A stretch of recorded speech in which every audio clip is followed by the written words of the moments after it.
کامیابی کے زاویے ہمارے لوگوں کی نظروں میں مختلف ہوتے ہیں۔ بعض لوگوں کی نظر میں کامیابی یہ ہوتی ہے کہ میرے پاس دنیا کا مال آ جائے، دولت کی فراوانی ہو تو میں کامیاب ہوں۔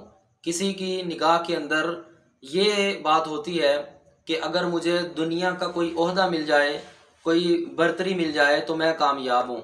لیکن اللہ رب العزت نے قرآن کریم کے اندر کامیابی کسے قرار دیا؟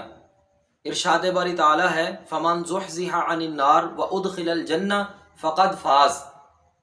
کامیابی دنیاوی اغراض کو پورا کرنے کا نام نہیں ہے، کامیابی دنیاوی عہدوں کو لینے کا نام نہیں ہے۔ کامیابی کیا ہے کہ جس بندے کو جہنم سے بچا لیا گیا اور جنت میں داخل کر دیا گیا تو وہ کامیاب ہے۔ فَمَنْ زُحْزِحَ عَنِ النَّارِ وَأُدْخِلَ الْجَنَّةَ فَقَدْ فَازَ۔